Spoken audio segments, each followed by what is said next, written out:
Fala pessoal, tudo bem? De volta para mais um episódio do meu canal do Santos no pré-jogo de Operário e Santos que se enfrentam amanhã pela 10ª rodada da Série B. O Santos que continua na sua campanha de deixar o torcedor santista maluco da vida, já está fora do G4, vai super pressionado para esse jogo. E aqui com vocês hoje eu divido um pouquinho do que eu acho que está acontecendo e o que o Santos teria para fazer para reverter essa situação de crise e também voltar a pontuar dentro do Campeonato Brasileiro. Um disclaimer antes de começar: se você torce para o Santos em 2024, tenha uma certeza: o Santos é um time pequeno nesse momento. As coisas que o Santos tem feito, tanto em coletiva como em notícias que saem na empresa, todas elas remetem a um time que não é profissional. O Santos tem uma administração que é provinciana. Santos é de Santos e na cabeça do presidente Marcelo Teixeira é exatamente isso que acontece. A gestão em geral do futebol é também muito amadora, não existe processo. O Galo deu uma entrevista essa semana em coletiva em que ele soltou uma pá de bobagem uma atrás da outra, desde não saber que os jogadores dão entrevista ou deveriam dar entrevista ao final dos jogos, até falar que pensou na contratação do Patrick sendo um reforço já pensando na Série A, sendo que ele não consegue jogar em bom nível ou em algum nível na Série B. É um time que hoje não tem qualquer convicção do que quer fazer, não tem convicção de contratação, não tem convicção do que quer usar como esquema ou variação de jogo, não tem convicção do que quer fazer com os meninos da base, qual é o processo para utilizá-los. E por fim, tem um treinador que é limitado em termos de adaptar o time às necessidades que os jogos na Série B pedem. Ou seja, o Santos tem um pacote que, se você for de uma cidade do interior, por exemplo, você vai identificar muitos pontos desse como pontos do time local da sua cidade, que talvez não dispute uma grande divisão no futebol do país. E por que eu estou falando isso? Olha as notícias que o Santos teve ou divulgou nos últimos dias e vai acompanhando comigo. Hoje começa o dia com uma notícia sobre a rescisão contratual do Ivonei. Até aí, ok, o jogador que não se mostrou, não conseguiu se firmar, parece que foi uma decisão acertada, uma rescisão amigável, não rolou, esse tipo de coisa vai acontecer.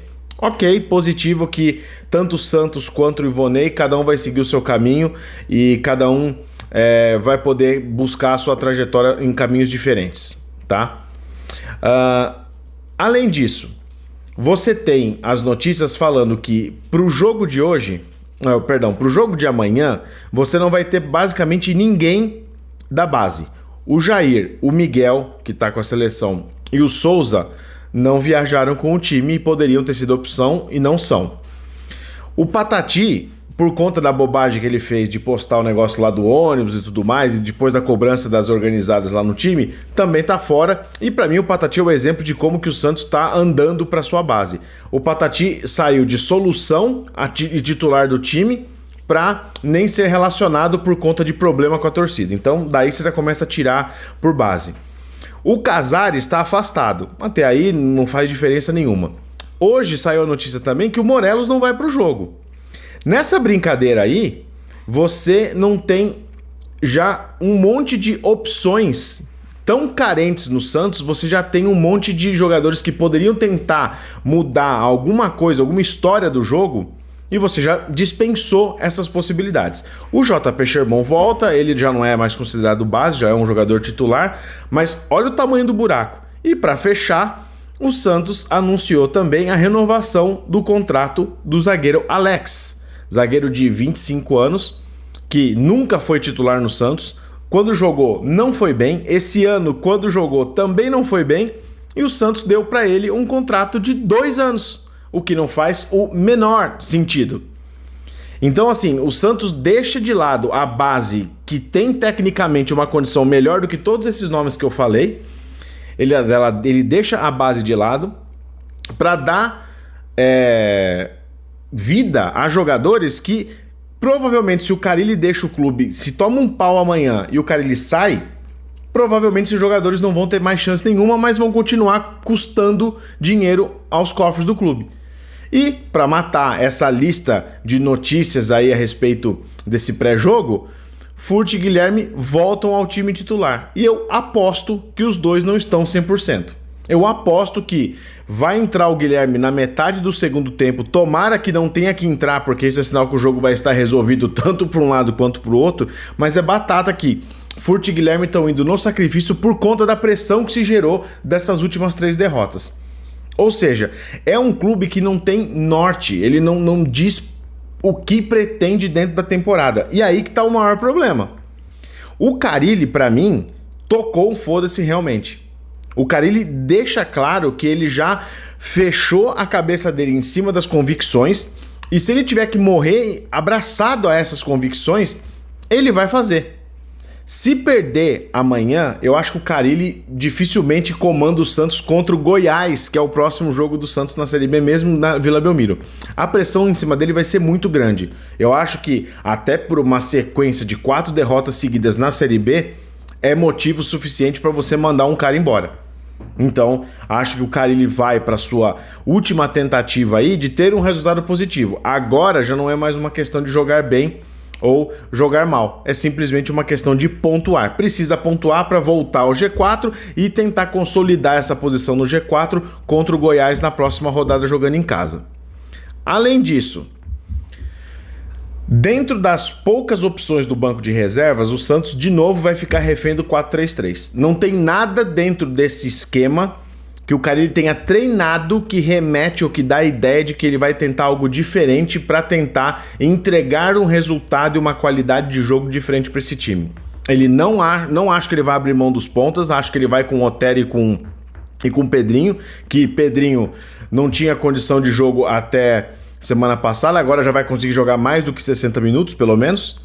Então, olha como as coisas vão se juntando aos poucos dentro desse quebra-cabeça que o Santos criou, em que nenhuma peça encaixa na outra.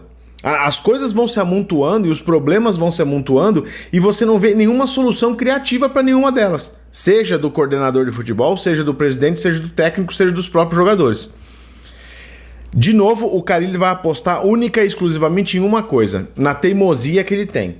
Se der certo, ok, ganha uma sobrevida. Se ele perde, acabou e aí não tem mais o que fazer. Para não ir muito longe nesse vídeo e tentar finalizar também um pouco de todos esses parênteses que eu abri, o que acontece se o Santos perde amanhã? Se o Santos perder amanhã, primeiro que pode chegar a ficar para baixo da 10ª posição dentro da Série B, o que por si só já é uma coisa impensável, mas vai conseguir se perder amanhã pela 4ª vez seguida, eu reforço que é pela 4ª vez seguida. Perdendo novamente, esses jogadores que já não são super renomados vão sentir a pressão de uma maneira incrível, como nunca antes. E pior, a base que poderia ser colocada aos poucos para virar uma solução não vai ter um bom ambiente para poder ser lançada. Ou seja, se o Miguelito voltar e for pro jogo, ele vai pressionado. Se o Jair resolver entrar, vai entrar na fogueira. Se o Patati for reintegrado de novo, vai ter muita pressão. Tudo isso gera contra qualquer cenário que o Santos vai criar, a menos que ele não tenha... a menos que ele não saia vencedor desse jogo. Então, chegando ao final desse vídeo, eu tenho aqui uma sugestão para você e é um conselho pessoal, coisa que eu faço nesse tipo de situação. Abre o seu site de apostas preferida. Com esse site, você entra no jogo do Santos e vê quanto que tá pagando a odd do Operário. No site que eu jogo, ele tá pagando 3.4, o que já é uma odd boa, pensando na vitória do Operário. Mas tem aquela casada que você faz empate ou vitória do Operário que tá pagando 1.57. Faça a sua blindagem emocional para amanhã. Põe aí uns 10zinho, já volta 15. Já pagou aí pelo menos uma cerveja que você for perder num bar que você vai ficar vendo o jogo do Santos e não vai sair. Aproveita para usar esse dinheiro para isso, para você afogar a mágoa se acontecer do Santos perder novamente. Agora, por que eu falo isso? E por que eu tô torcendo contra, entre aspas? Porque o jogo de amanhã não é um jogo simples. O Santos conseguiu a proeza de aumentar uma pressão e de gerar uma pressão em cima de si que não faria sentido 5 rodadas atrás. Ele conseguiu, conseguiu com muito esforço e com muita dedicação, criar um cenário totalmente negativo para si. E agora a gente pode tentar olhar um prisma positivo no caso de uma nova derrota. Se você não torcer contra, mas se você apostar contra com um dinheiro que não vai te fazer falta se o Santos ganhar, você tem uma oportunidade de pelo menos sair menos puto ao final do jogo. Você aposta contra o Santos e corre o risco de ganhar uma grana, ou você aposta contra o Santos e corre o risco de perder um dinheiro, mas pelo menos passar o final de semana sem estar puto por conta desse time que mais uma vez coloca o torcedor santista, assim como nos outros 3 anos, nessa situação de merda que a gente tem que ficar torcendo e rezando, pelo amor de Deus, para sair futebol do meio desses caras. E parece que cada vez que a gente pede, menos esse negócio acontece. Amanhã eu tenho um palpite. Eu acho que o Santos ganha. E eu acho que o Santos ganha de 2-0. Fica aí já esse meu palpite aí para o jogo de amanhã. Vamos ver o que acontece. Eu volto no pós-jogo na sequência, assim que acabar a partida, eu volto, a gente fala de novo. Fico por aqui nesse episódio. Não se esquece de curtir, de se inscrever no canal. Já somos mais de 200 inscritos hoje no meu canal do Santos e a gente se vê no próximo episódio. Tchau, pessoal!